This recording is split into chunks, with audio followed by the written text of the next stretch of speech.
I've chased storms for as long as I can remember. There's something about the raw, untamed power of nature that draws me in like a moth to a flame. Some people find solace in the calm before the storm, in the stillness that blankets the world just before chaos descends. But for me, it's the storm itself, calls to me. Fury of the wind, the crack of thunder, blinding flashes of lightning. I've always thought of storms as nature's way of reminding us how small and fragile we really are. There was one storm that I wish I could forget. A storm that haunts me to this day, that makes my blood run cold every time I hear the distant rumble of thunder. This is the story of that storm. A storm unlike any other. One that carried with it the echoes of a past too dark to remember, and too terrifying to ever forget. It was late October, the tail end of storm season.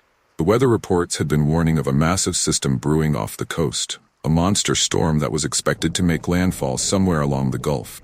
For most people, that would be a reason to stay indoors, to hunker down and ride out the tempest. But for me, it was an invitation. I packed up my gear, camera, recorder, all the essentials, and headed out before dawn, driving toward the storm's projected path. I'd been tracking it for days, watching it grow and intensify. The meteorologists called it a perfect storm, a rare convergence of fronts that was set to unleash hell on Earth. But as I drove, I couldn't shake the feeling that this storm was different. There was something in the air, a sense of foreboding that I couldn't quite place. By the time I reached the small coastal town of Blackwater Bay, the sky was already darkening. The wind had picked up, carrying with it the salty tang of the ocean. Blackwater Bay was the kind of place that had been forgotten by time. A once thriving fishing village, now little more than a ghost town. Most of the buildings were boarded up, the streets empty and overgrown with weeds. The few locals who remained eyed me warily as I drove through, as if they knew something I didn't. The town had a history that was whispered about in neighboring communities, but never openly discussed. Decades ago, Blackwater Bay was a bustling port town, known for its lively docks and prosperous fishing industry. But a great storm had come, a storm so fierce and sudden that it tore through the town with a vengeance. Ships were lost at sea, homes were destroyed, and countless lives were claimed. What made the storm truly horrifying were the reports of eerie phenomena. Strange lights in the sky, ghostly figures appearing in the lightning, and voices calling out from the storm, leading people to their deaths. In the aftermath, Blackwater Bay was left in ruins, the survivors left abandoning their homes and their past. Those who stayed behind lived in isolation, haunted by the memories of that fateful night. The storm had left more than just physical damage. It had left a scar on the land itself, and a darkness that seemed to cling to every corner of the town. I parked my car near the old pier, where the waves were already crashing violently against the shore. The sky above was a roiling mass of black clouds, streaked with flashes of lightning. I set up my equipment, trying to ignore the gnawing unease that had settled in the pit of my stomach. As I prepared for the storm, I noticed a figure watching me from the shadows. A woman, her face obscured by a wide-brimmed hat and a heavy cloak. She stood at the edge of the pier, her eyes fixed on me with an intensity that made my skin crawl. When I tried to approach her, she vanished into the darkness, leaving only a chill in the air. The town was eerily quiet. The only sounds the distant roar of the storm and the occasional creak of the old buildings. I couldn't shake the feeling that I was being watched. Something was lurking just out of sight. I brushed it off as nerves. The feeling persisted, growing stronger as the storm approached. The wind picked up first, howling through the empty streets like a banshee. I could hear it whispering through the cracks in the old wooden buildings, a low, mournful sound that seemed to echo from somewhere deep beneath the earth. The rain followed, coming down in sheets that blurred the world into a monochrome blur of gray. I'd seen storms like this before. Intense, powerful, but nothing I couldn't handle. But then, temperature dropped.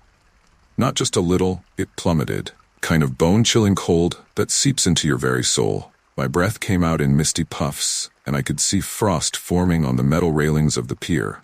That's when I heard it. First whisper. First I thought it was just the wind, playing tricks on my mind.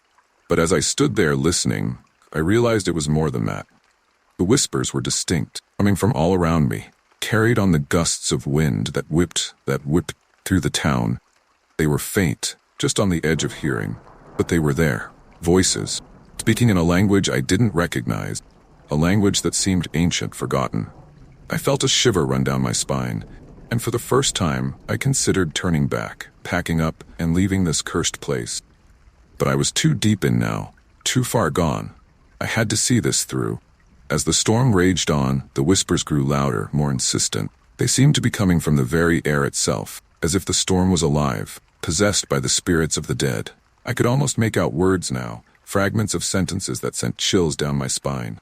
Lost, forgotten, vengeance. I turned in circles, trying to find the source, but there was nothing. Just the wind and the rain and those damned voices. I grabbed my recorder, hoping to capture the sounds, to prove to myself that I wasn't going mad. But as I pressed record, the whispers stopped, as if they knew what I was trying to do. And then, the lightning began. I've seen lightning before, but this was different. This was unnatural. It didn't just flash across the sky. It struck the ground, over and over again, in the same spot. The pier shook with each strike, and I could smell the ozone in the air. The lightning seemed to be drawing something out of the ground, something dark and twisted, something that shouldn't exist in this world. I watched, frozen in place, as the lightning formed a figure, a ghostly apparition made of light and shadow. It hovered above the pier, its form shifting and changing as if it couldn't decide what it wanted to be. But as I stared at it, I realized with a sinking horror that it was trying to form a face, a human face. The whispers returned, louder now, almost deafening. They were angry, filled with rage and sorrow. The figure in the lightning seemed to be writhing in pain, as if it was trapped trying to break free. And then it spoke. I am the storm. The voice was like nothing I'd ever heard, a cacophony of sound that seemed to come from everywhere at once. It was the voice of the wind, the rain, the thunder, all rolled into one, and it was speaking directly to me. You brought me here. I shook my head, backing away from the pier, my heart pounding in my chest. No, I didn't. I'm just here to document the storm. The figure twisted and turned as if it was struggling to hold itself together. You disturbed the graves. You brought the storm. And now you must pay. I didn't know what it meant, but I didn't want to find out. I turned and ran, the rain pelting my face, the wind tearing at my clothes. But no matter how fast I ran, I couldn't escape the voice. It was inside my head now, echoing through my mind, driving me to the brink of madness. You can't escape the storm.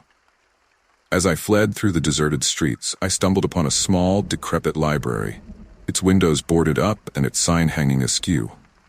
I pushed open the door, hoping to find some refuge from the storm. Inside, the air was thick with dust and the scent of mildew. Shelves lined the walls, filled with old books and faded photographs. I searched through the dusty volumes, desperate for answers. It was there that I found an old ledger, pages yellowed with age. The ledger detailed the history of Blackwater Bay, recounting the storm of that fateful night in vivid detail. The town had been built on the site of an ancient burial ground, place sacred to the spirits of the dead. When the townsfolk disturbed the graves to build their homes and docks, they angered the spirit. The storm that followed was their retribution, a manifestation of their rage and sorrow. The ledger mentioned a ritual, a way to appease the spirits and put an end to their wrath. But the details were vague, and the ritual was described as complex and dangerous. I knew that if I wanted to survive, I had to find a way to perform this ritual. But the storm was growing stronger, and time was running out. I made my way to the town's old chapel, crumbling ruin on the outskirts of town. The chapel had been abandoned for years, its walls covered in ivy and its doors hanging loosely on their hinges. Inside, the air was heavy with the weight of the past. I found an old altar, its surface covered in dust and cobwebs. The storm was relentless, its fury almost palpable. The whispers were louder now, and I could hear them clearly. Pleas for forgiveness, demands for retribution. I set up my camera and recorder, hoping to capture anything that might help me complete the ritual. I began the ritual as best as I could, following the instructions from the ledger. I lit candles, arranged them in a specific pattern, and recited the incantations. The wind howled through the broken windows, and the lightning illuminated the chapel in flashes of blinding light. The temperature dropped even further, and I could see my breath misting in the air. As I chanted the final words, the storm seemed to intensify, as if it was reacting to my actions. The whispers became a deafening roar, and the figure from the lightning appeared once more, its face contorted in agony. It hovered above the altar, form shifting and changing, trying to break free from the lightning's grip. "You must finish the ritual." The voice was almost a scream now, filled with desperation and pain. I continued to recite the incantations, my voice trembling as I fought against the storm's power. The air was charged with energy, and the chapel shook with each clap of thunder. Finally, as I uttered the last words of the ritual, the storm began to abate. The wind died down, the rain slowed to a drizzle, and the lightning faded away. Figure in the lightning dissipated, and the whispers grew faint, eventually fading into silence. I collapsed on the altar, exhausted and trembling. The storm had passed, but its impact was still with me. I stayed in the chapel for hours, waiting for the sun to rise, for the storm to be truly over. When morning came, the skies were clear and Blackwater Bay was eerily calm. The town was still there, but it felt different.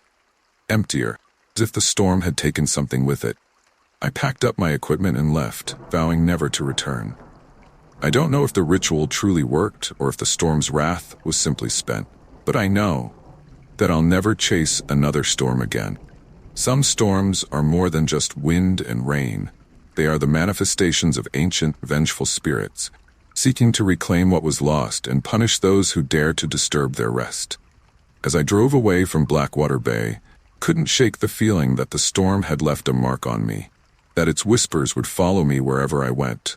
And sometimes, when the wind howls and the thunder rumbles in the distance, I can still hear those whispers calling me back to the storm, because the storm never forgets, and it's always waiting,